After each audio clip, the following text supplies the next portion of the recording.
What you all have before you, kind of, that'll be the basis of some of the things that I talk about. Every Monday morning, I put out what is called a Colonel's Monday Message. And this past Monday, the message was about education. And you can see some of the issues that we are facing here in Texas and some of the things that I want to see as solutions thereof. And so I'll kind of kick it off going through that right there. And I think especially when you see some of the quotes that are at the top of that little missive. So.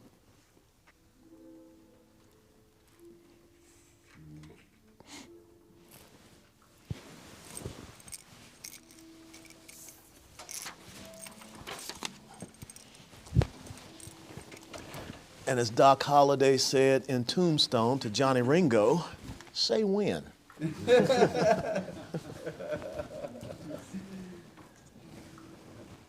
movie. Oh, it's awesome.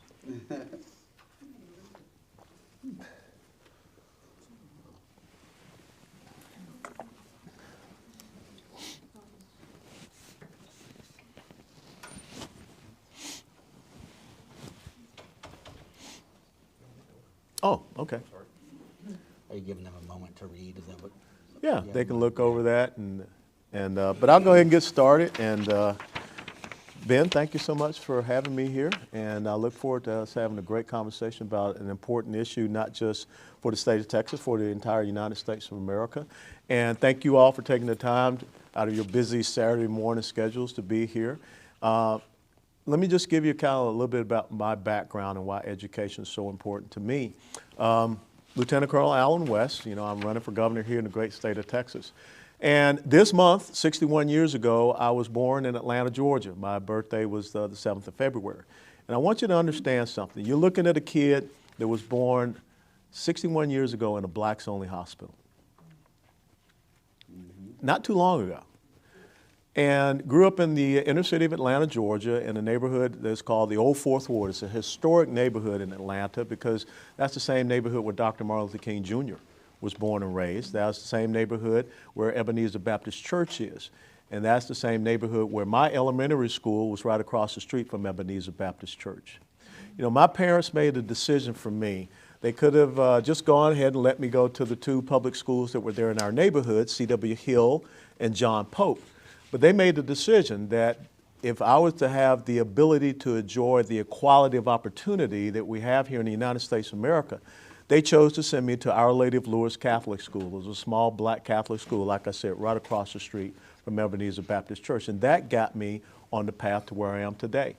And at the age of 15, my dad challenged me to be the first officer in our family because my dad had served in the United States Army when it was a segregated army, and he fought in World War II. My older brother was an enlisted Marine, Lance Corporal. He fought in Vietnam, and so Dad wanted an officer. And so I got started in high school junior ROTC at the age of 15, 1976. An incredible impact that had because it was not just about the education that I got there in high school. It was about four men. It was about Lieutenant Colonel Pagonis, Major Heredia, Master Sergeant Buchanan, Sergeant First Class McMichael. All four of them were Korean War and Vietnam War veterans. And they saw something in me that I didn't see in myself. And the other good thing was that they were able to continue on with the same type of discipline and standards I was getting in my home from my mother and father to make sure that I stayed on that right path in high school. And so therefore I went on to the University of Tennessee there in Knoxville and got my commission as an officer in the United States Army on 31 July 1982. And Dad, the old corporal from World War II, was standing on my right shoulder. Mom was standing on my left shoulder. And it all happened because they knew the importance of a quality education. They knew the importance of being engaged and being involved in my education. You know, growing up in Atlanta, before we had family dinner, interesting thing, I said family dinner, interesting thing, I also had mommy and daddy in the home. Today, most black kids, only 24% of black kids have mothers and fathers in the home. And that has an incredible impact on their education, their socialization, and their growing up. But before we had dinner, one of the things I had to do was to take one article out of the Atlanta Journal-Constitution. I had to read that article, and I had to give them a short summary before we had dinner. And that's one of the things that we have to get back to. When I think about education, first of all, it starts in the home. then it's an important part of our community. And it's also an important part in our churches as well. And we were talking before we got started here about Proverbs 22:6, where it says, train up a child in the way that they should go, so that when they grow old, they shall not depart from it. So my education didn't stop on Sundays. You know, you wake up, you did your Sunday morning chores, and then you headed out to Sunday school, which is also a very important part. Why? Because in Sunday school, we had to read. We had to give a summary of a Bible verse, all of these different types of things. And so all of these things come together to help to grow a child in the right way. And it starts, like I say, with the family unit. But I want to read you some of the quotes, some quotes that I found. And like I said, I put out a Monday message every Monday. And this past Monday, I talked about the state of education, especially here in Texas. Let me share you these quotes.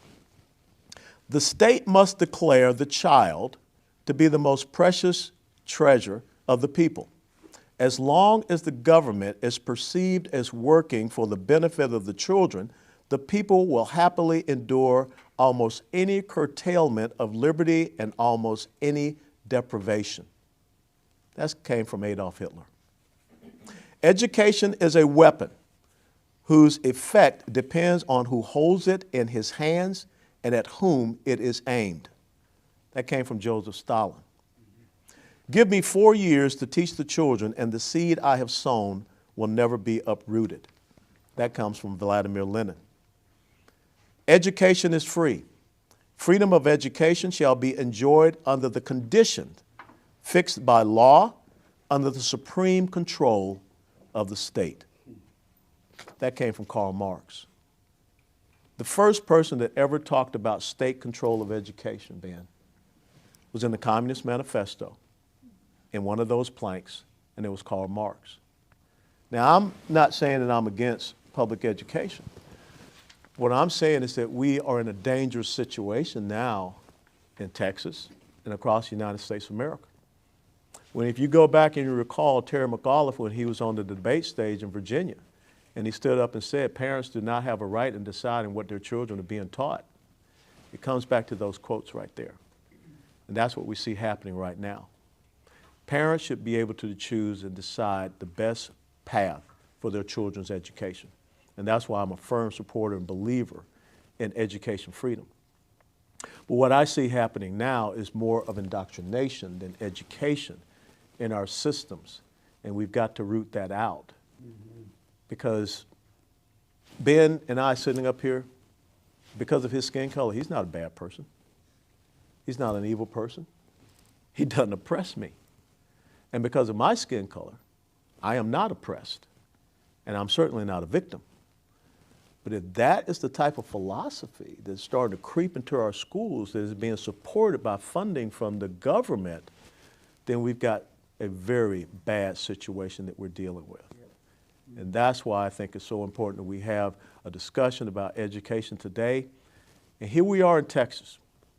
Texas is unique in that we're the only state in the United States of America that has its own Declaration of Independence. We're the only state in the United States of America that has its own Independence Day. But yet we're 46 or 47 out of 50 in education. That's abhorrent. When you look at, what is happening in our schools, I'm not a big person on teaching kids how to take a test. But that's what this standardized testing has become. And I do have experience of being a teacher. I know we got a teacher here in the crowd. When I retired from the United States Army in 2004, I wanted to give back, and there's a program that the military has called Troops to Teachers. And so I decided maybe I can go back and give to some of these inner city schools, and I taught at Deerfield Beach High School in Florida for 1 year. It was such an enjoyable experience that I volunteered to go back to Afghanistan for another 2.5 years. I'm speaking the truth. It was, every day you go in and you're basically in a combat zone. I got tired of breaking up fights. I got tired of administrations that didn't want to hear about what was going on at the ground level for the teachers. I got tired of the fact that when it came up time for FCAT testing, Florida Comprehensive Assessment Testing, you lose your students because they have to be taught how to take the test and preparing for the test. We're not teaching kids how to be critical thinkers. We're not teaching kids about productive skills and things of that nature, and we got to get back to that. So I'm not a big fan of the STAR test here in Texas because I don't think it's teaching our kids how to think. And so we've got to get back to the basics. We got to get back to reading, writing, arithmetic. I learned how to write cursive, Ben, before I hit the first grade. Kids today can't write their name. And cursive taught you precision. Cursive taught you discipline. Cursive taught you patience and determination to stay within those lines. Remember the little tablets? You had to stay within the lines and make everything perfect. We got to get back to that. I remember, we used to have automobile shop mechanic. We used to have wood shop. We used to have all these things. Home economics was not just about learning how to cook. It was about how you manage the resources and budget a home. We had check writing classes, all of these things. How many people here remember junior achievement, where kids used to go in and, some kids would be the banker, some kids would have a business and whatever, but they learned on Main Street how to interact with each other. We got to bring those things back. And so I just want to see us have education that is functional, education that is relevant, and education that prepares our kids for the future generations. As a member of Congress down in South Florida, we were like almost 1 or 2 in the yacht building business of the world. But yet when you saw all of these yachts that were coming into port down there, the crews were from New Zealand, the crews were from Australia, they were from every place else instead of South Florida. And so one of the things I thought was, why didn't we teach kids there how to go into the yacht industry? I'm a master scuba diver. Why weren't we teaching kids about scuba diving? Why? You got to learn physics. You got to learn math. And guess what? These people that go down under these ships and do all kind of maintenance and repair and cleaning, they start off in the high 5-figure incomes.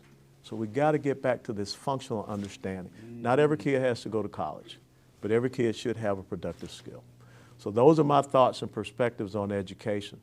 And we got to get it right, or else this incredible economy that we have here, we're just going to keep importing people. And if you go and do a study of history, what were some of the key factors in the decline of Rome? Rome outsourced everything about its existence. It didn't protect its borders, and then it was overcome.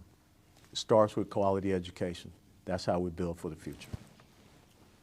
Wonderful, Alan. I appreciate that introduction and kind of presenting your views from your experience in education.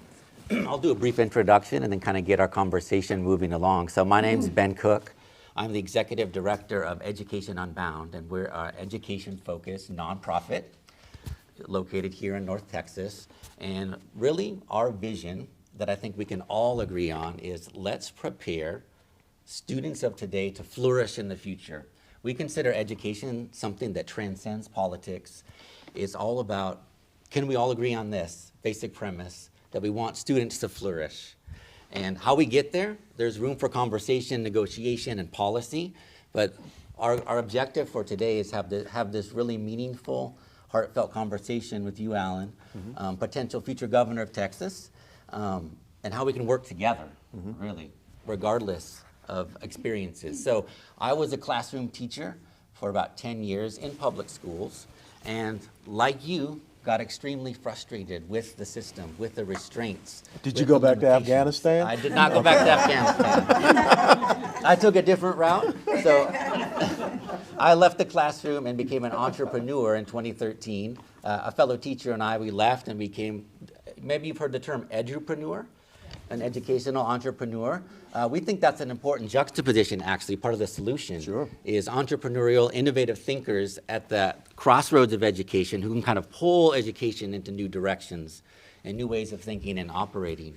So we've been in this space for several years outside of the system, exploring with different methods, including interdisciplinary learning. If you've heard the term STEAM, where science, technology, engineering, arts, and math are intertwined in kind of open-ended learning experiences, which we think is what practically prepares kids for the future of work.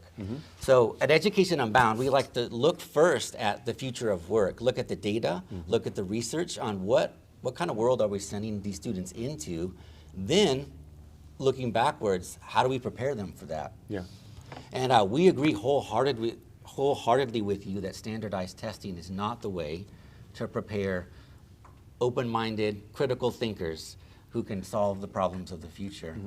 And so we're going to have this discussion this morning and let you share things that you're concerned about. I've got questions, of course, and we'll just kind of see where the conversation goes. So this event, some logistics here.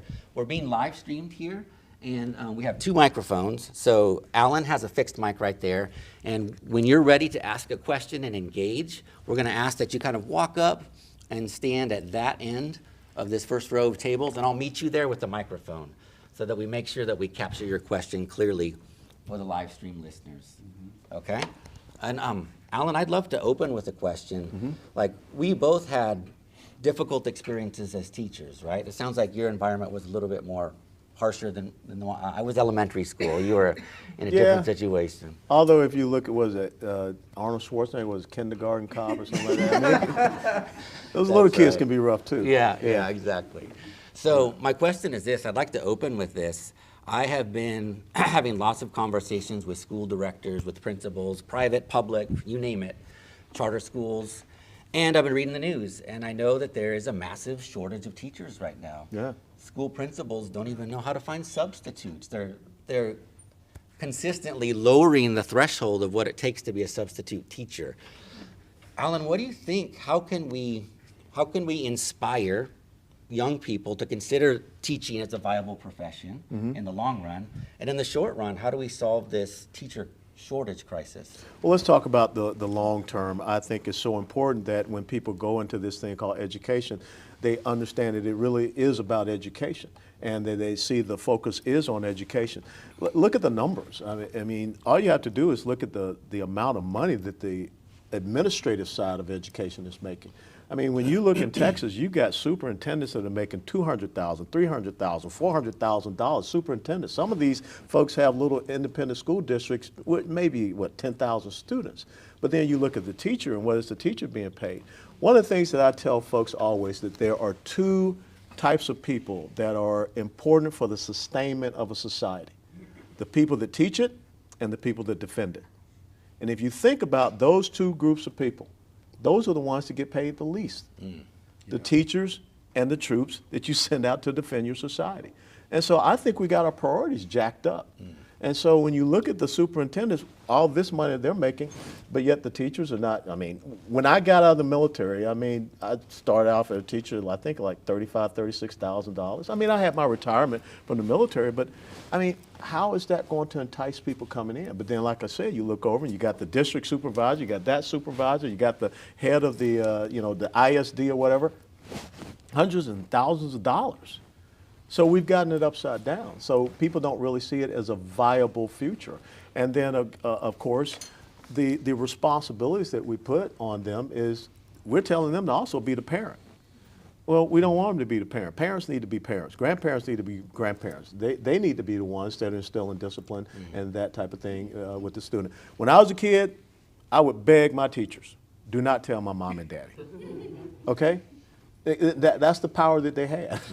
Now, the parents are going, if there is a 2, they're going and they're telling the teacher, you're bad, you're wrong, you leave my kid alone, what have you. So they don't feel empowered. And so we've got to structurally, once again, enable teachers to, number 1, to teach, to give them the resources, and to compensate them correctly instead of compensating the bureaucracy of education. Go and look at the Department of Education for the United States of America. First and foremost, it was created because of pressure from the teachers' unions back during the Carter administration. But initially, when the Department of Education was created, they had like $18.1 billion budget. Now, the Department of Education for the United States of America, its budget is close to like $80 to $85 billion. But what has happened to the standards of education in the United States of America? Okay, so it's an inverse relationship. So that's what I'm talking about. We keep spending so much money at the bureaucracy of education, but nothing in the trenches of education. So that's what you got to change. The other thing you have to do in the short term, I just talked to you about the Troops to Teachers program. You got great people out there that have served this country, that can go in and they have experiences that they can share. I mean, if you're an aviation mechanic, you can go in and teach some science classes. If you're a pilot, a warrant officer, you can teach some physics classes. And so we've got a whole pool of people that are out there. And that's why it upsets me when I see homeless veterans. I mean, these are veterans. These are people that put their lives on the line. They can come back and they can teach. And guess what? They also bring a sense of commitment, a sense of service, a sense of sacrifice, a sense of discipline. You know, when I was in high school, when the normal teachers were there, you know, during lunchtime, it was chaos. When the ROTC instructors, everybody was eating, they were squaring off. There was no noise because you did not want Lieutenant Colonel Heredia, Lieutenant Colonel Pagonis, Major Heredia, definitely didn't want Master Sergeant Buchanan, who was a POW in Vietnam. Can you imagine being in school and you have someone that was a POW in Vietnam? The stories he can tell you. Oh, man. And see, that's the type of thing we have to do. And the other thing we have to do is look at our colleges and universities. It's being overrun. The left, and I'll be very honest, the progressive socialist left have come in and taken over all of the colleges of education across the United States of America, and therefore they are pushing out the next generation of folks that are going to indoctrinate kids instead of teaching our kids. And so I want to see more like what you just talked about, people with practical expertise to be able to go out there. I want to see more public-private relationships and partnerships so that people can go out and say, why do you need to know what an isosceles triangle does? Why do you need to know Pythagorean theorem? Because this is what I do every day as a land and road surveyor. And you come and you teach them with that, and they get the hands-on training. And that's how you build apprenticeships. Because if you make real good grades, then you can have an apprenticeship with some firm that is out there doing surveying, and then guess what you have done? You just created your pipeline for people to come in and be a part of your business, be a part of that industry. Plumbers make a lot of money. Plumbers have to know metrics. Metrics is part of math. And so that's what we have to get to. So that's the long term and the short term. Yeah, wonderful. Thank you. Is anyone ready with a question? Okay. Just hold that in front of you so he's picked up. So, Colonel West, Yes, thank sir. you for your service to our country. It's my pleasure. First and foremost. But you said that you worked as a teacher in Florida for 1 year, and then you were ready to go back to Afghanistan. You can talk to my wife about it. She'll tell you. So the question is, what can you do? What can we do to change the policies that are being implemented to our children that are part of the mess? Why people that creates a disadvantage and a disincentive for wanting to be a teacher? Here you go. That is the ultimate question, because everything comes back to the electorate. Everything comes back to us. The most important elected position in the United States of America, it ain't governor, it ain't president, it's not congressman, senator, it's school board. But the elected position that has the least amount of voter turnout consistently in the United States of America is school board. And that's why you get what you get. Now, all of a sudden, people are starting to realize that. Probably the only good thing that came out of COVID, Ben, was that parents had to stay home, the kids had to stay home, and parents finally saw what was going on. And parents then start showing up at school board meetings. But think about what just recently happened down in Round Rock Independent School District, just north of Austin. 2 fathers were arrested at night in their homes because they spoke out at a school board meeting about transparency. The school board was having meetings and closing the doors, locking people out. And they said, you can't do that. You work for us. 72 hours after they spoke, they sent the police to arrest those dads. That's happening in Texas. And so we need you all to get out there and be engaged, be involved in school, but that's how you affect the policy. The Texas State Board of Education, and I'm not trying to embarrass anyone, how many of you all know who your representative is on the Texas State Board of Education? How many of y'all have ever heard of the Texas State Board of Education? 15-member board. You know the importance of the Texas State Board of Education? The books, the curriculum that the Texas State Board of Education selects is what the rest of the country follows. But yet we don't have any idea or understanding who sits on the Texas State Board of Education. That's how you affect the policy. That's how you affect what is going on. That's how you make sure we're not spending $60 million on a really nice football stadium, but instead it's going into the classroom. And look, I like high school football. I like college football. But we don't need football stadiums to look like a Division I college while we're 46 out of 50 in education. So where are your priorities? If your priorities are, making sure you're teaching your kids how to go out and play football, that's fine. That's going to take care of maybe about 50 kids. But what about the rest of the kids? School board, Texas State Board of Education. Get involved, get engaged, learn who your representatives are, and see what they stand for. Excellent. Who's up? Rita? Okay.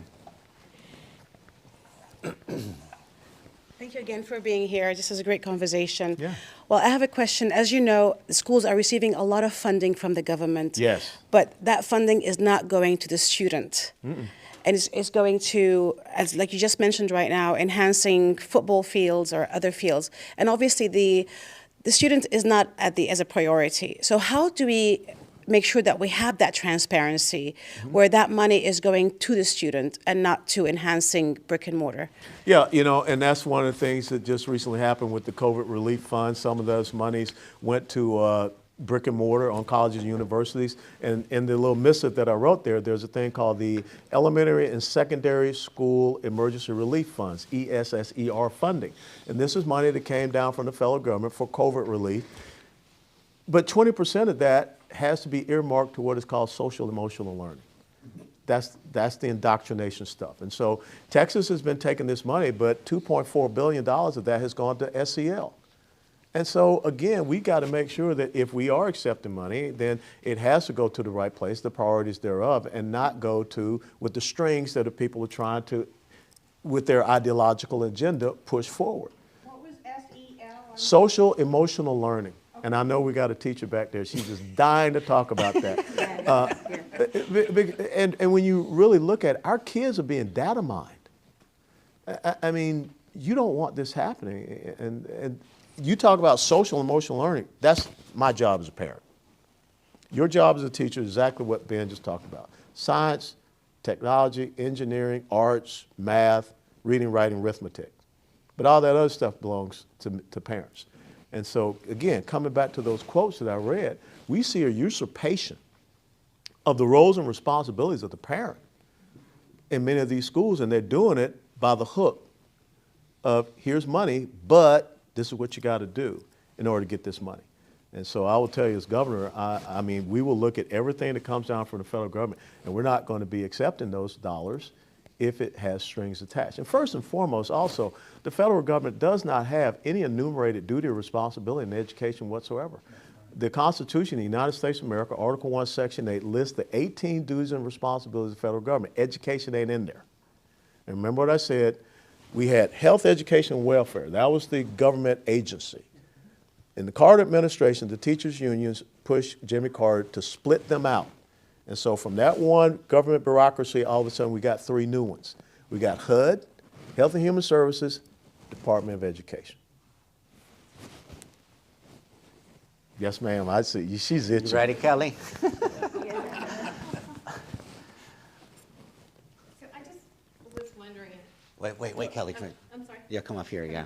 We have rules. You need to be heard.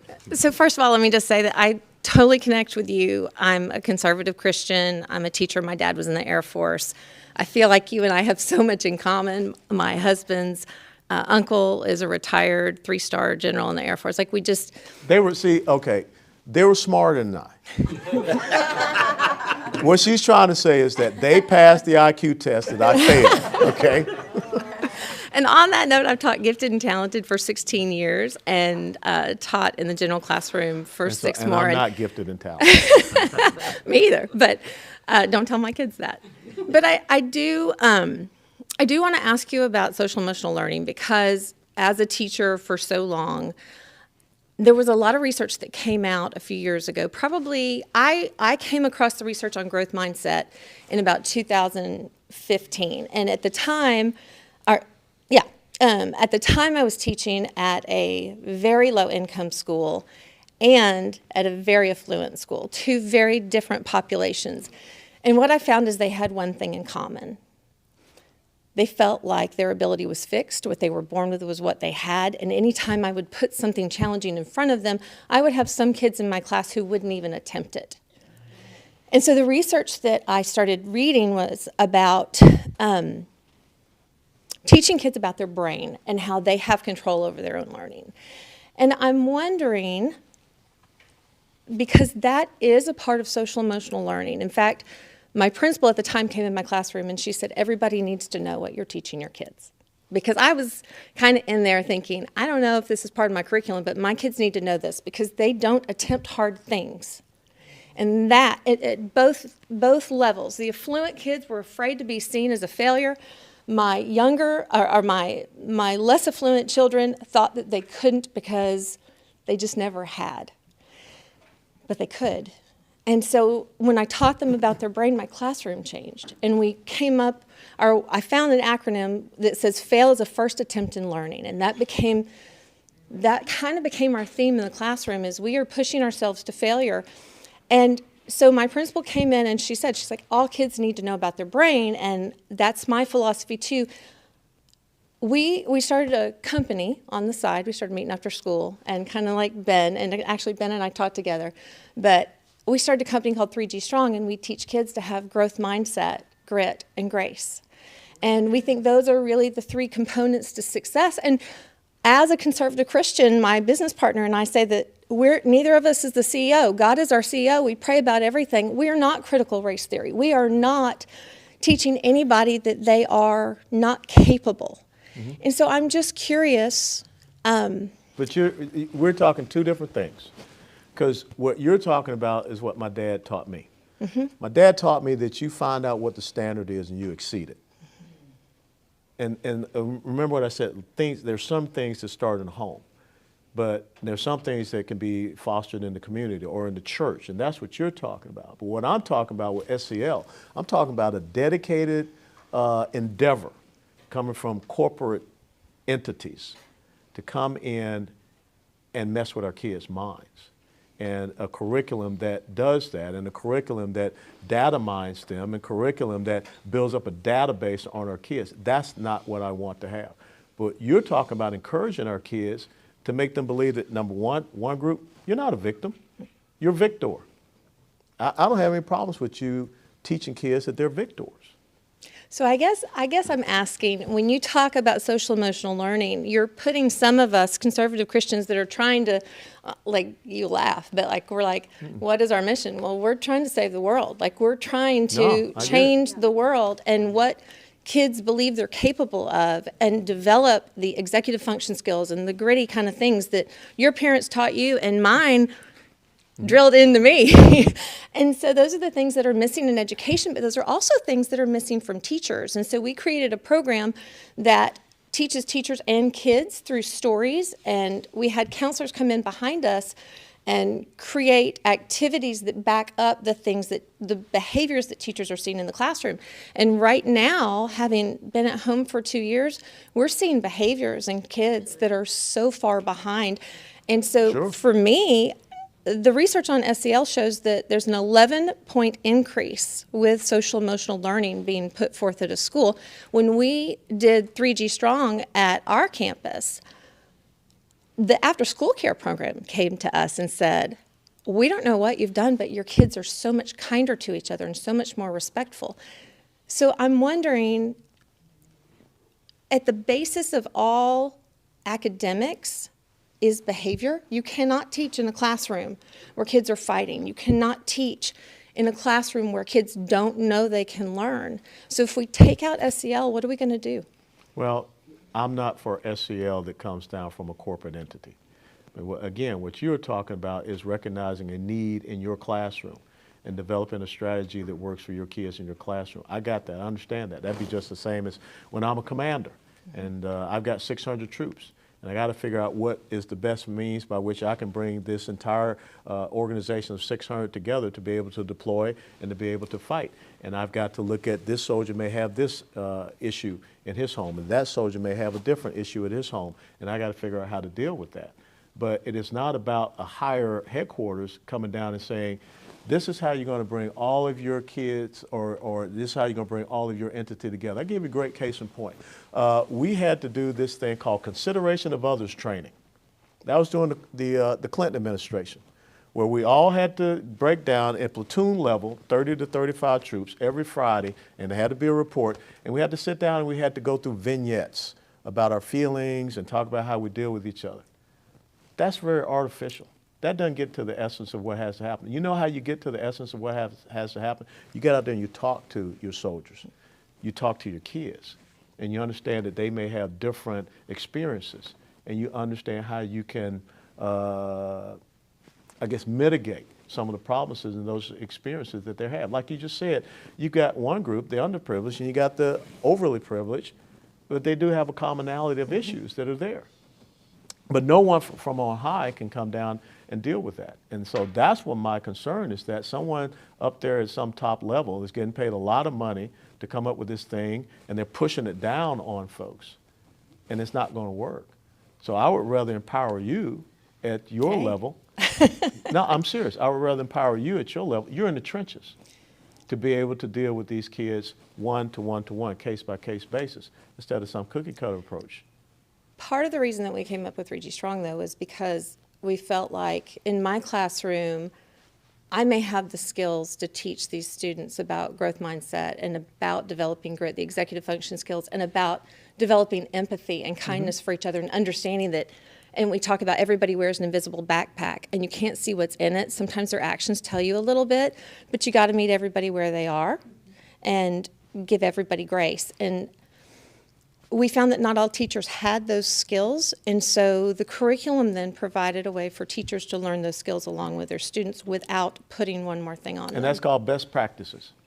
That's just the same as if one unit goes out and they have a successful operation against the enemy, guess what they're supposed to do? They're supposed to share what worked with other units. What works on the ground. Absolutely. And so that's a best practice, and I agree with you. Okay. Okay, thank you, Kelly. Appreciate it. Mon. The great innovator himself.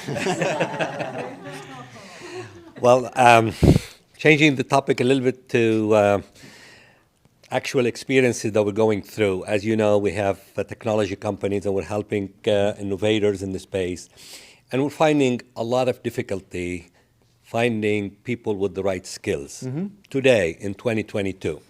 I was just looking at a McKinsey and Company study that said by the year 2030, which is, I believe, 8 years from now, 8 years. 375 million jobs in the world, 55 million of them in the United States, would essentially, the people in those jobs would have to change what they're doing because their jobs are going to disappear and there'll be new jobs for them. So these people will have to learn new skills. At the pace our school system has been working, and I've been here 40 years and I've experienced, like you, I tried to go teach at a community college for a period of time, and I pulled out because I had a lot of the same difficulties. At the pace they're going, we will fail. So, as the governor of Texas, which we know you'll be, how will you expedite the actions of the school districts to make this transition into the future of work skills that are needed in the future? You know, it's incredible that you asked this question. It reminds me of a little confrontation I had when I was a member of the Congressional Black Caucus. And yeah, you want to talk about hard business? Be the only Republican in the Congressional Black Caucus and have to look at Maxine Waters. But anyhow, you know, because I talk about why don't we bring back those things like the automobile mechanic, the wood shop, and all this in high schools, and so kids can learn. That's racist. What is racist about someone being able, because you're saying they can't go on to college? Well, not everyone has to go on to college, but we have many different things out there that people need to be able to have. That's part of education. And I think we've gotten our mindset in that there's only one way that education has to go, but there are many other aspects to education. So one of the things that I will push, like I just said, public-private partnerships. I want to look at what, 10, 20, 30 years from now, where is the economy of Texas going? Where is the technology in Texas going? And we've got to start training up people to go into those jobs instead of importing people to come here and be a part of that, or going to other countries. I think it is absolutely appalling that you go right across Central Expressway, and there's a Chinese telecommunications headquarters over there, ZTE. Or you go up to Plano, and there's another one, Huawei. I don't want Chinese telecommunications firms here because guess what? They're owned by the Chinese Communist Party. And they're right here in this tech hub in Richardson. So I want us to start making sure that we are educating people to go into those fields that we see developing here, just the same as when I was in Congress down in South Florida. Why aren't we training kids to be able to go into this maritime industry? And guess what? All of a sudden, we had 2 maritime industry high schools that trained people in that area. Now, I was kind of upset because they had Navy Junior ROTC and not Army ROTC, but that's okay. But that's what we have to start doing. And it's all about the funding. You know, that's one of the things that the governor has through the budgeting process, the power of the purse. And we're not going to be sending money to these independent school districts, some of the things that they want to do. And look at the decision that I think was made at the University of Texas Regents. They said, we don't care what anyone says, we're going to be down there, we're going to teach critical race theory at the University of Texas. Why? Well, you're not going to get Texas taxpayer dollars if that's what you want to do, dip into your endowment fund. So you have to be able to set, first and foremost, that agenda and saying this is where we're headed in education, looking out the next 20 to 30 years. And then if you don't want to get on board with that, then Texas taxpayers are not going to fund it. And so that's where I think you have to have it. Leadership is visionary. And right now, I will tell you that one of the problems I see in this election cycle, well, 2 problems. Apathy and complacency. And then you ask yourself, well, why is Texas in this position? Being 46 or 47 out of 50 in education. Because people are just apathetic about it. They're not paying attention to that. And the next thing you know, you don't look for leaders with vision. You just look for people that are going to tell you what they're going to do for you right now to get your vote. And we got to get away from that. We're getting our, can I say it? We're getting our asses handed to us by people that don't think in election cycles. The Chinese don't think in election cycles. Xi Jinping could care less about an election cycle. He's emperor forever. He's thinking about 50 years, he's thinking about a century. And we're not. And that's why those Chinese kids are kicking our tails, because they have a system of education. We have a system of indoctrination. Thank you. Yes, sir. In 1956, when I graduated from college at MIT, there was a fellow named Compton who was a chancellor, and James Killian was the president of MIT at that time. They were both great scientists, but also lovers of our country. Since that time, MIT is as woke as Harvard. All they're interested in is the crazy stuff. And I have grandsons that are graduating with PhDs that have been indoctrinated, not educated. So at that level, what is the answer to try to get some of our universities back the way they used to be? I think as governor, you know, one of the great powers, if you want to put it that way, the governor of Texas is with appointments. And so when you look at the Board of Regents for our colleges and universities, I don't want woke people. I don't want progressive socialists, leftist, statists, Marxists, and things like that. I want people that understand constitutional conservative principles and values, that understand what education is supposed to be about. And if you put those people in charge, and then you make sure that you hold the power of the purse to say, University of Texas, they want to teach classes on toxic masculinity. Well, y'all didn't hear about it? Look, yeah, toxic masculinity. You know, well, you ain't getting taxpayer money to teach about Russification of our country. Well, that's what is happening. So no, we're not going to support that. We're not going to fund that. We want you, University of Texas systems, to again understand what is going to be our major industries: oil and gas industry, banking and finance industry, healthcare industry, the electrical grid industry, all of these type of things. And we want to have people that can be a part of that. And we also want to make sure that we have people that can make sure that we have escalators that work. We have elevators that work. Our plumbing systems and our homes work. That's what we want to have. And we got to get away from this incredible wokeness. Think about this. In the state of Washington, the people came out and said that math is racist. Read this stuff. This is the stuff that is happening out there. They declared that math is racist. Look, 2 plus 2 equals 4. I don't care if you're black, white, Hispanic, Asian, from Mars. 2 plus 2 equals 4. And if 2 plus 2 does not equal 4, I don't want you building a bridge. Okay? It's just that simple. That's right. But if we bring everything back to this ideology, you know, Thomas Sowell, great man. Thomas Sowell said that one of the problems with people that are, you know, in these colleges and universities is that they're never held accountable for all of the stuff that they write on the chalkboard. And so you can have all of these unrealistic things, you can have all of these, you know, philosophies, but in the real world, it ain't gonna work. And so we've got to get back to having people in college and universities at the administrative level, in the classrooms, at high school level. Now we're talking about down to kindergarten now. Why do you think all of a sudden government is interested in pre-K? They want those minds as early as they possibly can. And so this without a doubt is the biggest challenge for the United States of America, definitely for Texas. Texas, if Texas were its own nation, we'd have the 3rd largest energy producing nation in the world. If we were our own nation, 3rd largest. We already have the 9th largest economy. And we're 46 or 47 out of 50 in education. It doesn't equate.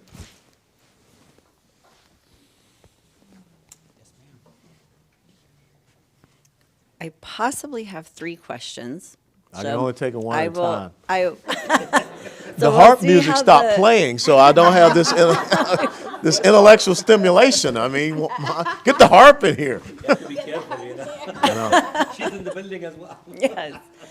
So one of the constant themes in history of people like Hitler and Karl Marx and all of those that created a way of consistent thinking is that they had a philosophy. And you've even mentioned China and how they approach their growth. It isn't by terms or elections or political parties.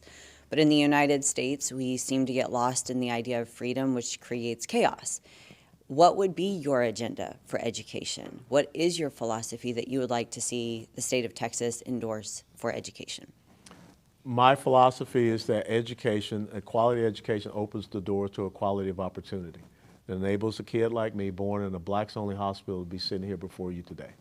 But it is education, it's not indoctrination. It's back to what Ben just talked about, those things that build, and what you just talked about also. I mean, strengthens and builds the character, but it builds upon what should be happening in the home as well. I don't think that you can have teachers trying to replace that which it goes on in the home. We've got to take that responsibility ourselves. Education has to be about building the future. When you look at our economic growth and the path that we're going here in the state of Texas, education is not about teaching a kid how to take a test. That's how you create a robot. That's not how you create a critical thinking individual. Education is about understanding that sometimes you're going to get an F. If you get an F, you should go back and you study harder. But I remember at the University of Georgia, they said that you cannot no longer grade papers with red ink because it hurts the kids' feelings. Okay, it is BS, but we are also the generation that came up with the participation trophy, because all of a sudden we thought that we could help a kid's self-esteem by giving them a plastic little trinket that meant nothing, instead of like my dad would tell me, I didn't come here to see you sit on the bench. I didn't want to embarrass my dad. So I got out there and worked harder. And that's what I want people to do. I want people to get back to that grittiness that you talked about, that drive, that determination, that resolve to get in there and work hard and stop thinking that something is going to be given to you. So that's my basic philosophy, and you know what I wrote in this little memo, and preparing us for the next generation, preparing our kids and our grandkids. But number one, we got to get involved in this thing. Okay? It's everybody's business. It is everybody's business. That's why I say run for school board. Find out who's on your Texas State Board of Education. Second question. I think that actually leads very well into my second question. So you mentioned preparedness, and somebody who grew up with a military father, I'm very aware of what preparedness means, and maybe that's why I am OCD about operations, process, and execution. So What I have found in my journey as an entrepreneur, as a mom, as somebody who had plenty of adverse situations growing up, that statistically I would not be here where I am if I didn't have that innate born grit to do something. You also find this amazing chaos within infrastructure and people feeling like they're handcuffed. In just recent examples, in the state of Texas, we're probably actually doing more than any other state for CTE programs, which give way for that college first, college only approach. Awesome. We have a lot of entrepreneurs that are trying to connect business to education, but then administratively get roadblocked because of the definition of funds or what's accessible. And then when you dig even further into the situation, the government has reactive permissions, meaning I will only fund this when there is a problem, not because I want to prevent a problem. So how would you go about changing Texas' approach to budget, awarding funding, and even what happens after things are funded to make sure that that money was put towards something that contributed to proactive results that measured impact? Well, I mean, that comes down to everything. I mean, you're supposed to be proactive, not reactive. And that's a basic philosophy in the military. You don't allow the enemy to have the initiative over you. You want to dictate the tempo of the battlefield and what have you. And I think that that's so important that we look at programs and bureaucracies and agencies that are out there. I think, first of all, we got to do some big changing in the Texas Education Agency, TEA. And I'm going to clean house from the top to bottom because I do want us to be able to go out there and look for things that are working, things that are successful, good, positive models that we can take. I want to see public-private partnerships, and I want to see how we can get more private sector involved in the school, in this thing called education, to build apprenticeships and things of that nature. And so one of the things that we have to do is move away from what I call a baseline budget system, which means that you start every subsequent budget cycle based upon the previous budget cycle's baseline. And so everything stays in place, even if it's a failed, program or whatever. I want us to go to a zero-based budget system, which means that every budget cycle, everything has to be reviewed and it has to be justified. And that opens up the ability for innovation and new thoughts and new ways and directions to make sure that you're spending your money in the right way, your taxpayer money in the right way. And you look at proactively what's coming down the pipe. What do we need to be prepared for? How do we need to prepare our kids out there? Who's got a great idea about X, Y, Z? Okay, let's get behind this and let's fund it. Let's see where it goes. If it's successful, guess what? Next budget cycle. If it's not successful, if you're doing zero base, it's gone. If it is successful, you continue to build upon it. So that's what we want to do using the budget process. But like I said, get away from a baseline budget system. Nobody in business can use a baseline budget system. Nobody in the home can use a baseline budget system. You can't say, I'm going to start my budget from the previous budget year. It would be fun. It would be fun, but it's not realistic. No. And that's why we see ourselves in the problem that we have today. Third and last question. Play the harp. No. No. If you look at the way that many other countries structure education and government's role in funding education, you end up with really three types of models. It's, I am going to form a financial mechanism for a human being to go from adolescence into adulthood and subsidize whatever learning it takes for them to become productive in that society, or I'm going to cap what they're going to contribute into that society. 30% of taxes, there is no such thing as scholarships. You are really able to choose your education by your natural interest. Germany is one of my favorite countries because they do that exceptionally well, and they are actually the least in ranking from a skills gap to execution in the workforce. So they're doing something right. We have talked for decades, because I remember it when I went to college, that colleges should not receive federal funding, and that might produce a different market effect for what learning is and what you do to contribute to transitioning a young adult into adulthood. So, well, you already said absolutely, so technically you answered my last question. No, I will tell you that if you look at colleges and universities today, they're like 5-star hotels. They're like resorts. Who wouldn't want to stay there for 5, 6, 7, however many years? When my parents dropped me off at the University of Tennessee, I was like, this is where I'm staying? I mean, I had a desk, I had a bunk, and right across was another desk and a bunk. And I mean, it was like a little cell. But now you go and these kids have, I mean, it's just exquisite. I mean, they're like living, like I said, in you know, name it, the what is it called, sandals. Because all of a sudden the money is just going right to the university. And the university continues to jack prices and jack prices and jack prices and things of this nature. And they continue to have all of these programs and professors that are there. Like I said, toxic masculinity and all these other things. It has nothing to do with the growth of the economy here in Texas or what we need to look for out years as far as our expansion in technology and things of that nature. So we should not have that. But then that's the control that you get, and, you know, from up on high that comes down. So I think it is so important that we get the federal government definitely out of the business of education, which they don't have a constitutional right to do. And even if you go back to the Patient Protection and Affordable Care Act, guess who took over student loans in the United States of America by way of the Affordable Care Act? The federal government did. And so now students aren't going to private, you know, banks or whatever, and then they jacked up the interest rates. Why? Because it was all about generating funds. So all of this stuff is happening underneath our noses. So again, it comes back to making sure that we have the right people that are on the Board of Regents, and the universities and the colleges are doing the right things as far as what they are teaching, not indoctrinating. I don't want to see kids go to college and they come out with hundreds of thousands of dollars of debt, and they got a degree. Well, they got a degree in underwater basket weaving, and then they go and become a barista. That's not setting them up for success. And I agree, I understand what you're saying in Germany and many of the European countries, especially in Scandinavian countries, they have tracks. And there's nothing wrong with that. There's nothing wrong in the high school to say that you can be on a professional industrial track. This person is on a collegiate track because they want to go on to law school, they want to go on to medical school, whatever. But someone has to make sure that the trains run on time. Someone has to make sure that the elevators work, the escalators work, the plumbing, all of these type of things. You look at our economy right now and our industry right now, the folks that work in some of these, they're dying out. And we don't have a replacement for them. So what's going to happen? Like I said, 20 years from now, we're going to import people to come in and fix our, elevators and things of that nature.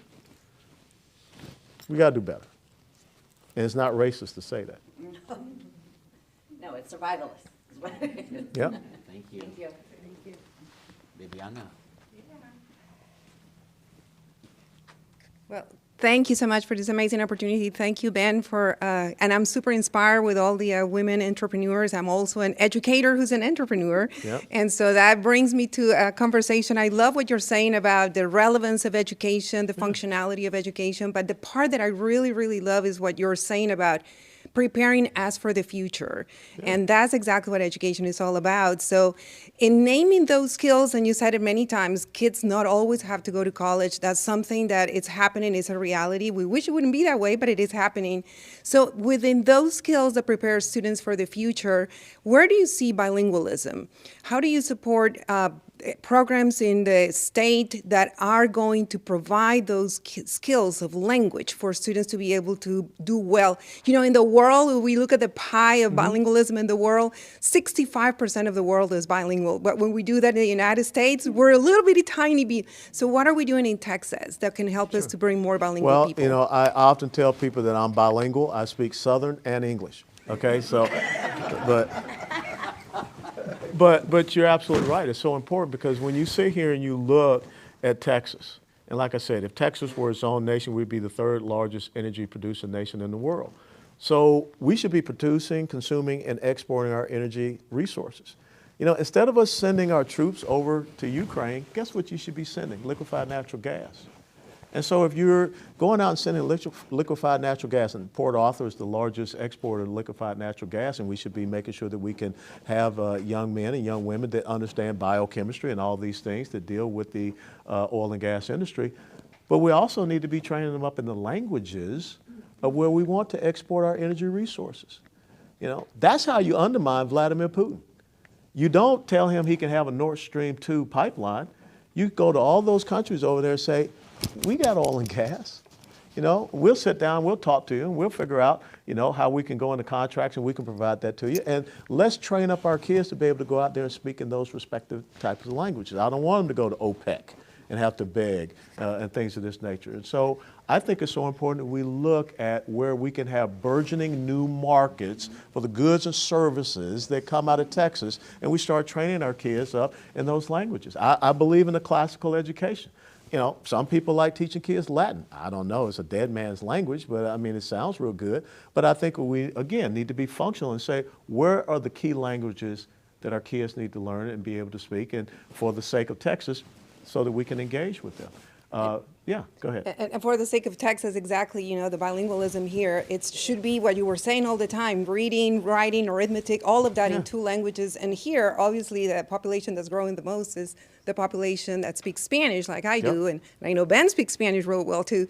So I know that if we make this commitment to have bilingual education programs, that's where we're going to see, and I so much agree with you that we don't need to be bringing people from everywhere. We have our own kids in our high schools. I created a program in Texas Tech that was growing our own bilingual teachers, and that brings us back to our conversation from the beginning. The teacher shortage in bilingual education has been in the state of Texas for years and years. I have done a study, and every year is growing more and more and more, and we have our own students who are bilingual, so why are we not doing something that brings those students in the field of bilingual education and in the field of teaching if we have them in our own high schools and our own kindergarten classes? Yeah, I mean, it takes me back to, my dad, because we had a nice little bit of land, even though we were in the inner city of Atlanta, and he said, we're going to have our own garden. I was like, why don't we need our own garden? We can go to the grocery store. Very bad answer, okay? and by the time it was over, guess what? I understood a little bit about agriculture. And I was going down there, and we were growing peas, we were growing beans, we were growing tomatoes, cabbage, lettuce, and my mom's favorite, okra. And you know what was the thing that really gave me a sense of, coming back with you, it was a sense of accomplishment. When my mom would say, baby, go down there and pick mama some squash. And it was squash that I had grown with my dad's help, and I was helping to feed my family. There's a great place called Bonton Farms. You know about Bonton Farms? Go check out Bonton Farms. That area there was what was called a food desert. And the recidivism rate down there was absolutely high. People going into jail, going right back into jail. And so a young man decided, white, that he was going to move into there and create an agricultural base. And now they have one of the largest urban agricultural centers in the United States of America. And guess what they do? Talking about growing your own. They're growing their own food right there. And they have such a growth of food right there that now they have their own organic grocery store. And they have their own restaurant. And people travel to go down to Bonton Farms and to buy their produce. And that's the importance of being able to do it yourself. That's the importance of being able to grow your own. And that's the same philosophy we have to have when it comes to education. Thank you so much. You're welcome. There are a couple questions that are related. I'll ask them both together and let you answer both. But one is related to what Kim mentioned, that Germany is one of the great educational countries, and part of the reason is vocational education there is seen in the society as important as college education. It's viable. So the question for you would be, what can be done to create more of this vocational education perception in the society that this is good, this is not bad. Being a doctor or being a mechanic, and in Germany, are equal. Yeah. Here, it's like, oh, you're a mechanic, I'm a doctor. It's like, we need change. You got to break down that stigma. Yeah. And that's the thing. You have to break down the stigma because, when you come into the military as an officer, you don't start off as a colonel. You start off as a second lieutenant. Yeah. And then you aspire to be a colonel if you want to stick around that long. You don't come in as a command sergeant major, you come in as a private, and you aspire to be that. And so we've got to let everyone know that there's a base that you can start off at, and you can aspire to be anything. There's some people that, they come in, they're enlisted, they have great talents, they don't want to be an officer. Guess what? They become a warrant officer.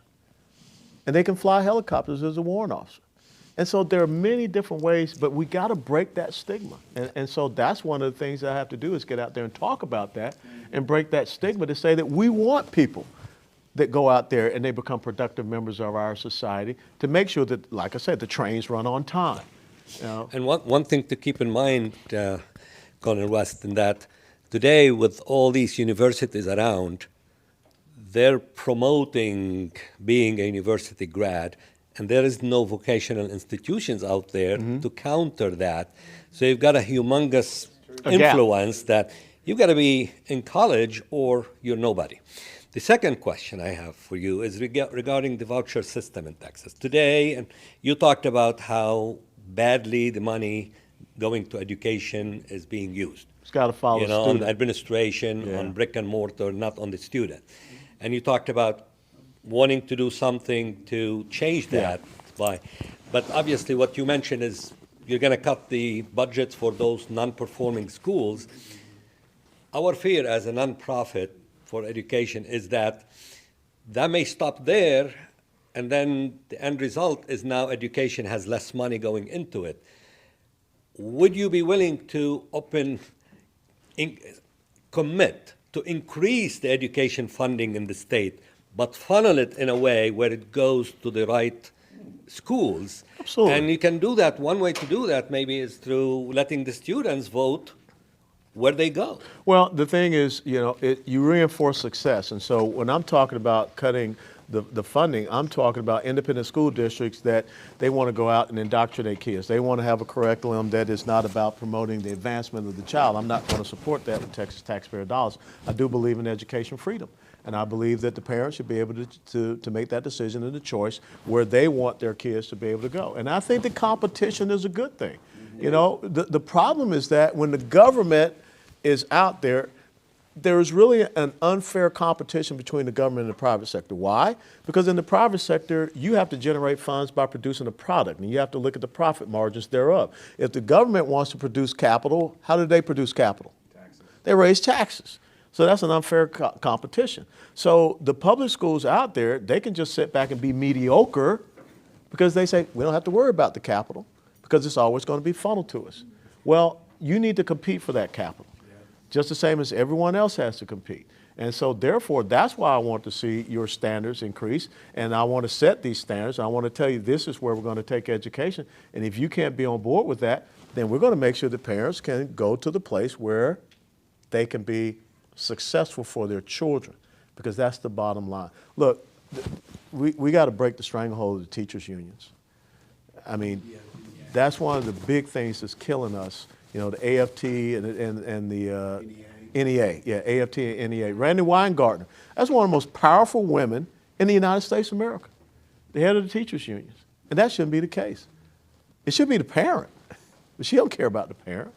So we got to get that relationship right. Thank you. So you mentioned choice. How about, as a nonprofit, Education Unbound focuses on underserved communities where it's minority economies there. They don't have a choice to go into other systems or other schools because they don't have public transportation. They don't have means. And parents mostly are single parents. And you just said that 25% of minority parents are together. So we have found out through our programs that most of these schools have more policemen in schools than counselors, school counselors, and they have metal detectors at the door so that they can trigger those students into failing almost. And those students don't have any chance. They have less AP classes, they have less honor classes than affluent areas. When if they can't go to a choice school because they don't have the transportation or the means, they're stuck with that school where they go to right now. So how can we make sure that we lift them up as well as we lift other areas that have the funding and receiving a lot of funding from the government? Well, I will tell you one of the great examples here in the Dallas area. I don't know if you all have heard of the Salesmanship Club.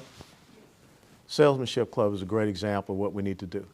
You know, they went into the communities and they, you know, bought the school and they have the school in the community that is along the line so that there is that educational choice, that education freedom, and the kids don't have to worry about going, you know, somewhere else. And so that's what I think we need to do, because a lot of things we're talking about, we got to get on the other side of Trinity River.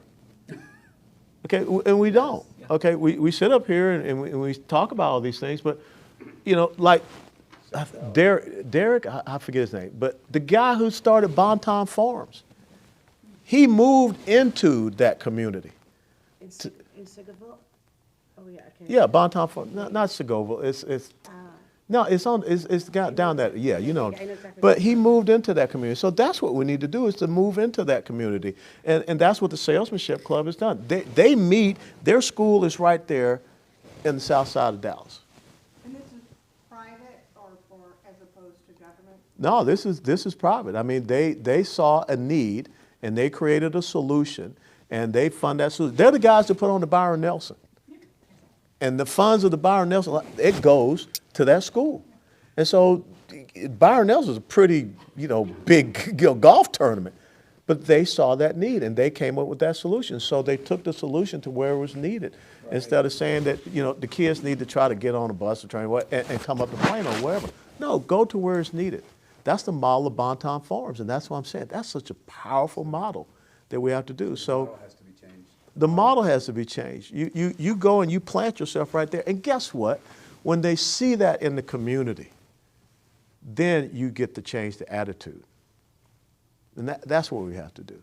But I'm going to tell you, what I have seen happen in my 61 years of life, since the Lyndon Baines Johnson Great Society programs, we destroyed the family in the black community. They purposely did that. And look at the second, third, and fourth order effects. It's education, it's the crime, it's the gangs. It just continues to go on and on and on. Prison pipeline. Yeah, the prison pipeline, everything.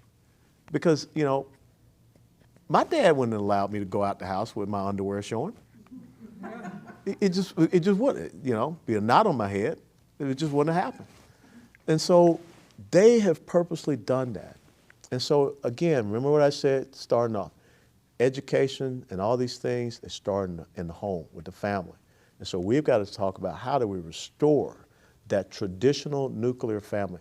And sadly, I'm going to say this, with tears in my eyes, we've lost probably 2 generations in the black community. That's sad. But we got to plant a flag and look at how we can rectify that now. She's back. Sorry, and I know I get really emotional about this because I'm living it every day. Yeah. So for a long time, I thought that I was really totally on board with the voucher system because I do want everybody to have that. So I do worry, though, when I look at my schools and I think about the parents who I know will say, okay, so this is going to be best for my kids and I'm going to use vouchers to go here or wherever.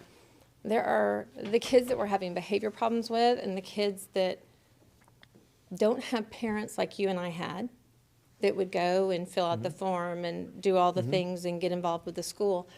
Those kids are going to be left with me with all their behaviors and all of the things. What's going to happen to teachers in those schools and what's going to happen to those children who don't have parents that are willing to even, we have parents that never show up at school. I have kids that I've taught for 6 years that I have never met their parents. They've never come to anything the kids have done. And so that's a problem when we have kids that are left that are not being advocated for. I'm just wondering what's going to happen to them. I don't think that, I'm not about leaving any child behind. And I think that when you look at education, it's just the same as you do with an investment portfolio, you diversify it. And we have to look at how we can give you all the different choices out there where you can look, which piece of the pie that you want to go and invest in for your child. And we've got to make sure, again, that if there are those that are going to be in your type of school, we find the ways that we make sure that it continues on and we reinforce your success.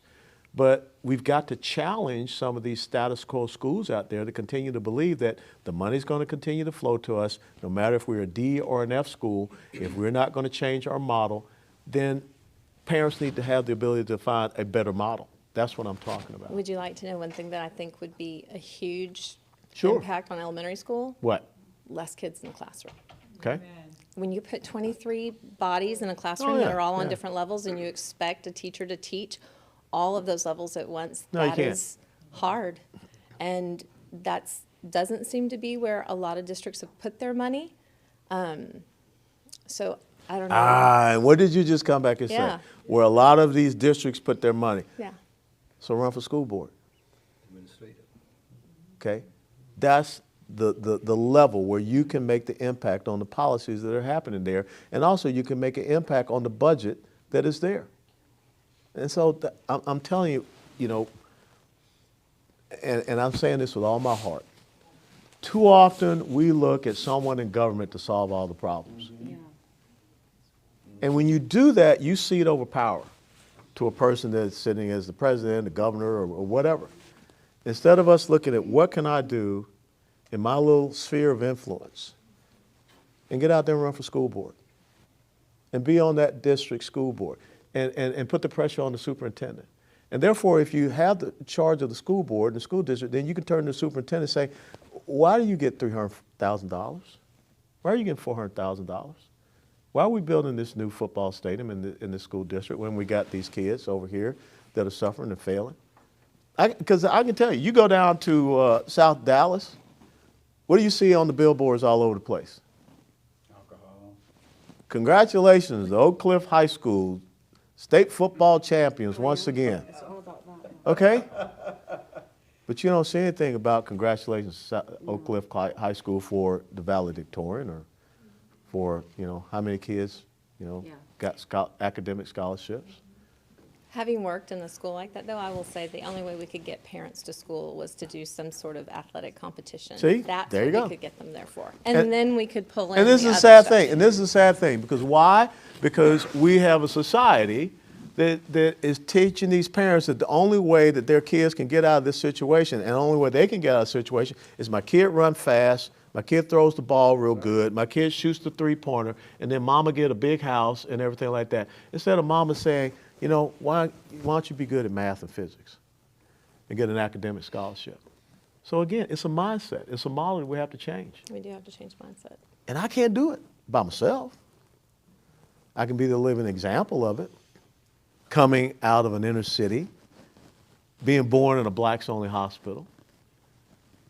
But I need you all as well to do something in your sphere. All right, thank And you, I look Kelly. forward to coming and speaking at your school. I would love to have you come speak at my school. In fact, I would really love to go out to lunch with you and just talk about all kinds of things right now. So I don't want to take up any more time. Like, there's so many things, but then again, okay, so I'm just going to say this one last thing.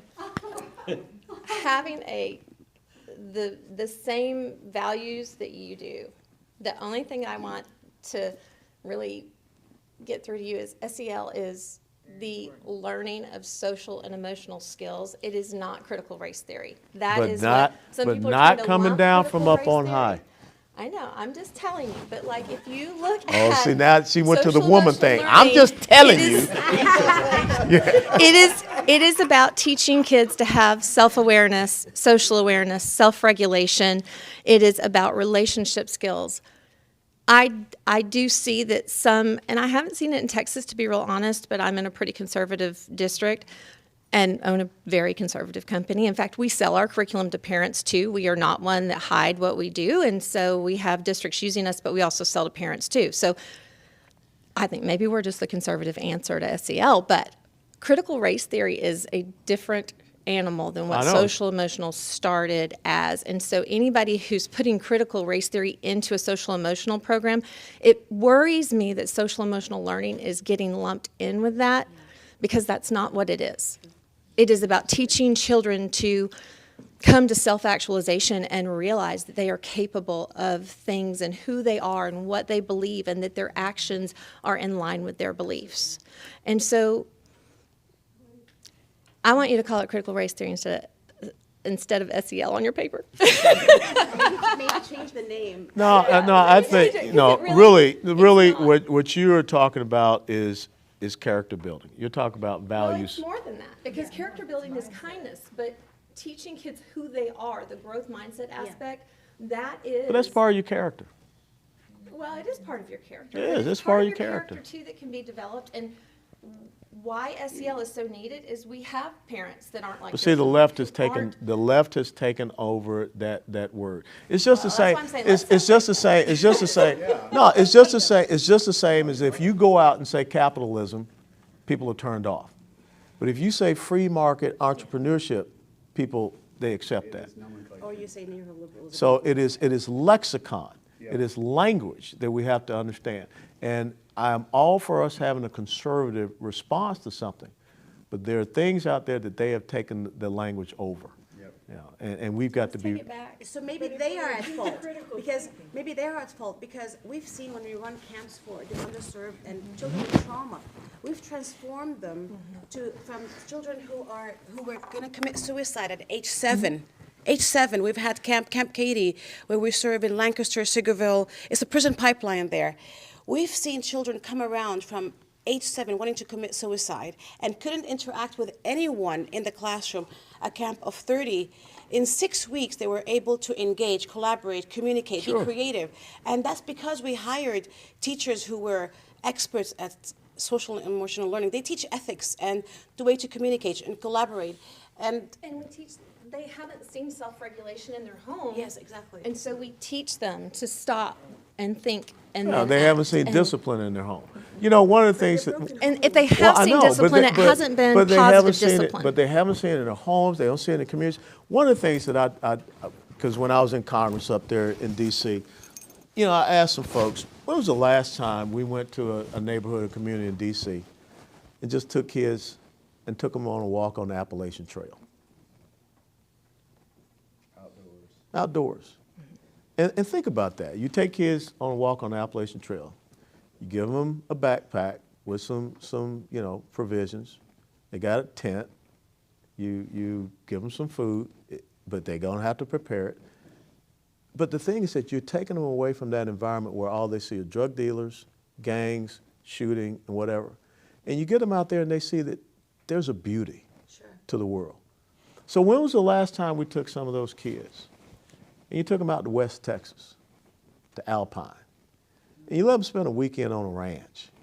You let them get out there and take care of some horses, ride horses, things of that nature. That's what you got to do.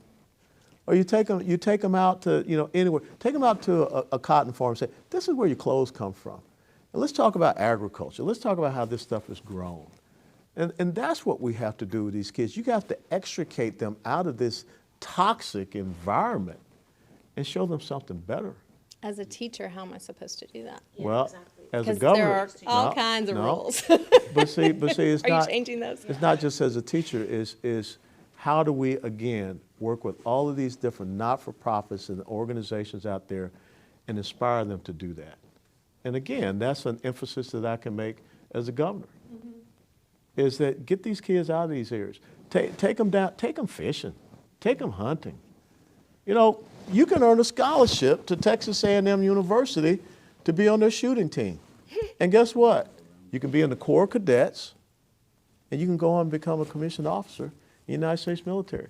Instead of being out there shooting a gun thinking you're a gangbanger, teach them some skills. Take them to an outdoor range, say, that's a 500-yard target. You think you can hit it? Now let me tell you about the precision shooting and how you can take that and you can go on to be something better. And so that's what I want us to do. Start looking at all of these different things where we can tap into what they think is a negative and make it into a positive.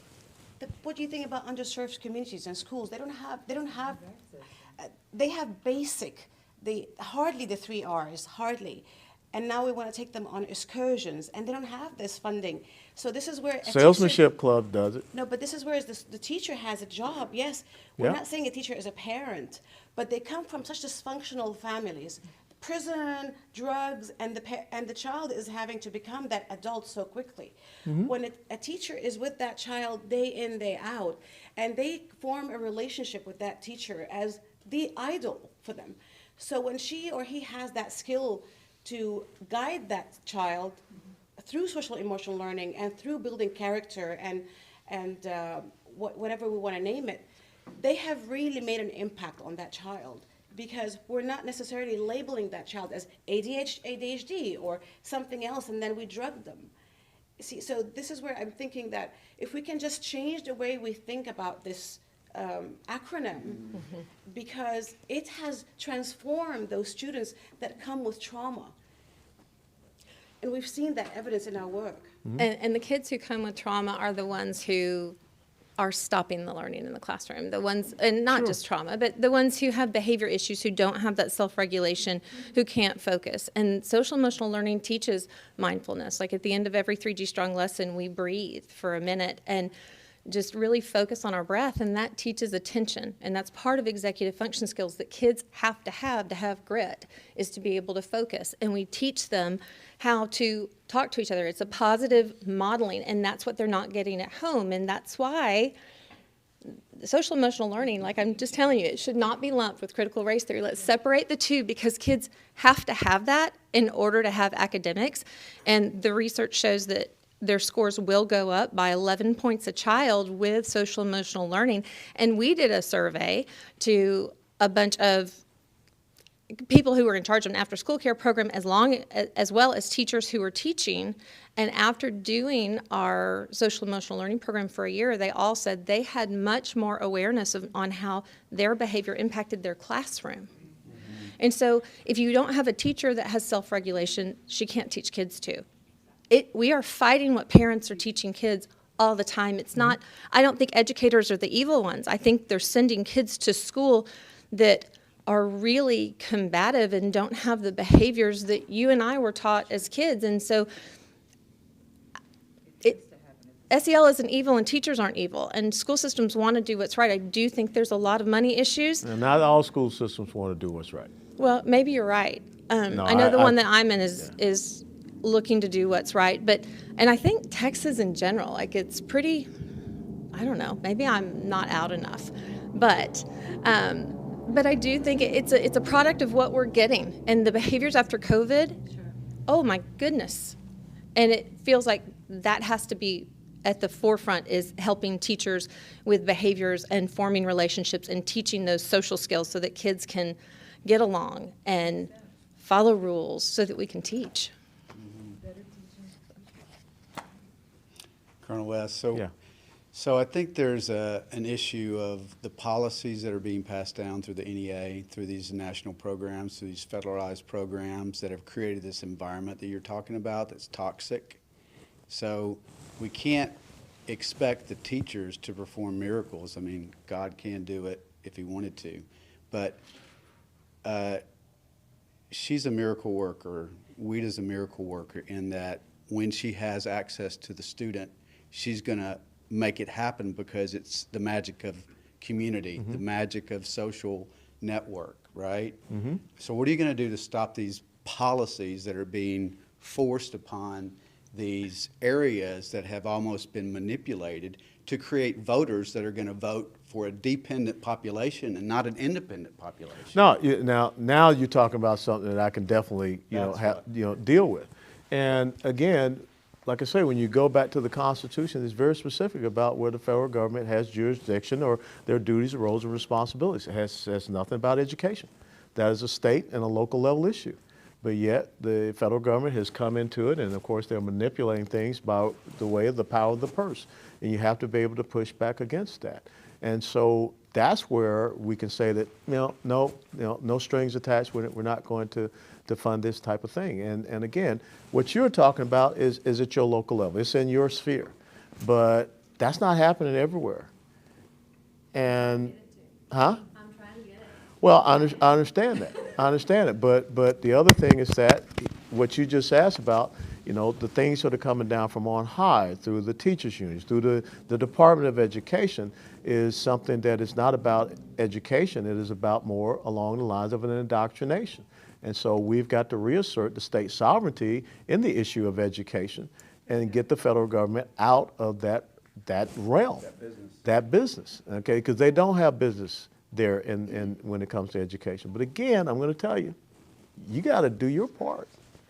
If you continue to allow these, superintendents out there with these exorbitant salaries, if you continue to allow these school districts to be run by school boards that did what we saw happen in Round Rock, where they sent the police after two dads who spoke up at a school board meeting, then you're going to continue to get the education that you deserve. So I need to have citizen activation as well. Would you be willing to support programs like is going on if it was a private funded area that Absolutely. received money from the state? If it's successful. Yes, of Absolutely. Yep. Have no. I think he had said that, was that that's part of your line, is to find those public and private and government and bring that together and bring in those publics, those NFP, not-for-profits and so Yeah. on. And bring those in, and then the sharing of best practices from this community to that community. Absolutely. You've said that. I mean, y'all know about the Carroll ISD, Independent School District Cultural Competency Action Plan. That's over in South Lake. Well, guess what they did? They didn't sit around and wait for the governor to do anything about it. They went out and created the South Lake Families PAC. And what they did, they raised money. And they went out and recruited people to run for school board. And guess what they've done? They flipped 3 school board seats in the Carroll ISD. Wow. Same thing down in Cypress Fair ISD, 3rd largest in the state of Texas. Guess what they did? They came together in that community. They found candidates. They have also flipped several school board seats. They've done it in the Houston Independent School District. They flipped 2 school board seats. You got 97 school libraries in the Houston Independent School District that aren't functional. We got kids here in the state of Texas, 67% of 4th graders can't read at grade level. So it starts when you take that as a personal affront and you run for these positions, and that's how you make the policy difference. That's why you can go, and I don't know what school district that you're in, but you can go and you can testify in front of that school district and say, here's a program that works. Here's a program that works. Why don't we get that incorporated into this school district? And again, you get on the phone, you share that best practice with other school districts. We are. Okay? Yes, ma'am. Catalina, you have a question? Oh, well, just what happened is that we went to a different. Yeah, come back, Catalina. I'm like, okay. It's not gonna come. Maybe this can be our last formal question, and we can. Yes, wrap up. I mean, I don't know if I'll try to make it, I was thinking about the teachers. I'm a teacher too, so then I seen it all. And what I see is teachers in general are losing their faith in some point, sometimes. I mean, they are quitting their jobs. They want to start teaching because they feel like they don't have support. Mm-hmm. And they're very overwhelmed by everything that is going on. So like what the government can really do to support the teachers. You support the good teachers and you get rid of the bad teachers. Yeah, but I'm not the principal. But again, I mean, that's one of the things that I talked about early on. We spend more money in the administration of education than the actual implementation of education. So you got to focus on the people that are in the trenches, and you got to reward the people that are in the trenches. There's no consequences. There's no ramifications for the bad teachers and the bad teaching practices and the indoctrination that's going out there. And I want to hold people accountable for that. Yeah, because talking about like the behavior and how to teach the social skills to the students, well, there's many teachers out there who are lacking of that type of skills, you know? Mm-hmm. They are also modeling bad behaviors, and they're still practicing out there. Yeah. So there are districts who have all their resources and all their good teachers and good facilities, and there are school districts who don't have everything, and of course it mm-hmm. has to do a lot of the community who is the housing around that district and mm-hmm. the money who is into that school district. But in general, all the teachers, doesn't matter what, they should have some type of support, training, reward mm-hmm. that helps them to go through, yes, I get it, after the pandemic and the virtual and the not virtual and this. Some school districts didn't have anything mm-hmm. to support what was going on. Other ones did wonderful, like yeah. really good. Yeah. But all the teachers were suffering from the same situation, the yeah. same crisis, you know? And how they're emotionally and physically exhausted, how they can actually support sure. The kids and teach them and guide them. I will tell you one of the most successful programs that you have in high schools across the United States of America is the junior ROTC program. Because not every kid can be the captain of the track team, swim team, whatever. But when you talk about the type of people that are in these schools who have served 20, 25 years or whatever in the United States military, the discipline, the character building, the ability to talk to kids because they've seen issues, they've seen problems, they've been in tough situations, in combat. And what they're doing is they're building the next generation of leaders. And so when you go out and you see these young kids and the pride that they take in being able to wear a uniform and earning the medals and things that, not participation trophies, but earning medals, I mean, that's why I'm a strong proponent of junior ROTC programs being in our high schools. Made a difference for me, and I saw it make a difference in a lot of lives. And so I think that's the type of program, and also the Troops to Teachers program. That's one of the other things. I mean, Texas, the largest military installation in the world is Fort Hood, Texas. And you get a lot of soldiers that retire from there. And let's tap into that skill as well to go in, because it's not just what they can teach, it's also the example that they can set as well. And so, again, I want to make sure that we have people that are there that want to teach, that we empower them to be able to teach, and we provide them the environment by which they can teach. So. I think I'm going to be closing. Is that right? No more questions? Right, exactly. Okay. All right. Just wanted to thank you very much this is great. everything. And we're very encouraged with what we've heard.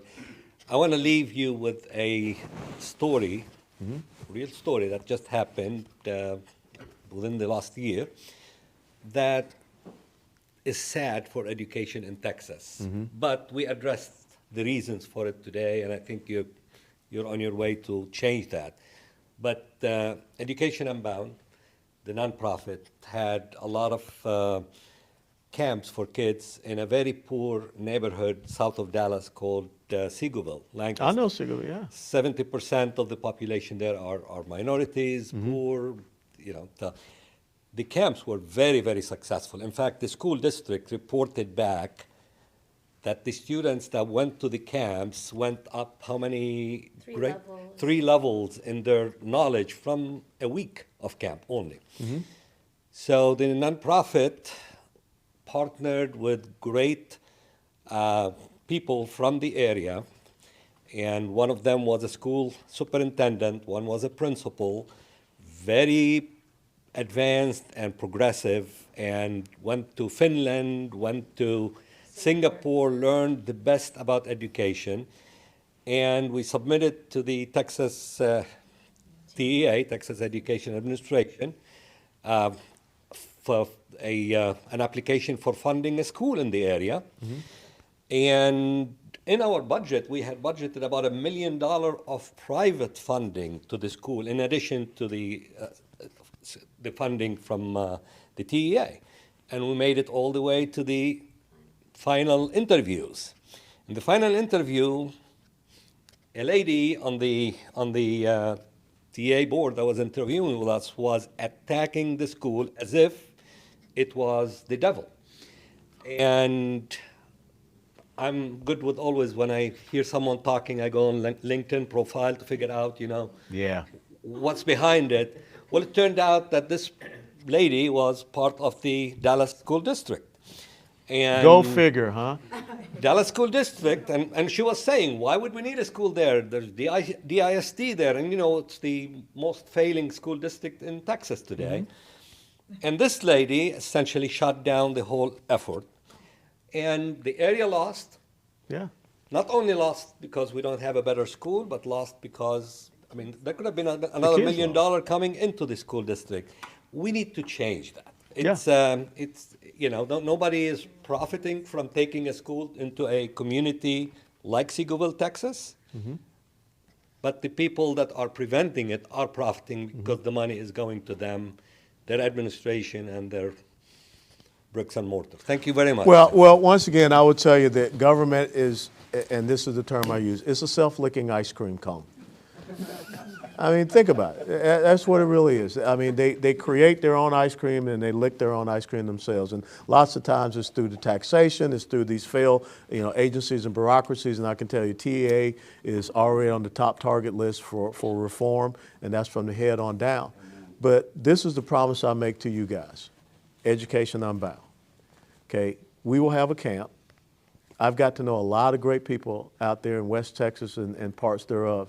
They have really huge ranches. Yeah. and we're going to get those kids out to a ranch, okay? All right? So we're going to do that for these kids, and we're going to make it an every year type of thing. But we're going to make sure that we find the best practices, the things that work, and we're going to partner, like I say, with private, not-for-profit organizations. Because for me, it's about the kids. It's not about anything else. And whoever that person is on that board, if I'm part of her appointment, she ain't going to be there no more. Okay? So God bless you all, and thank y'all so much for being here.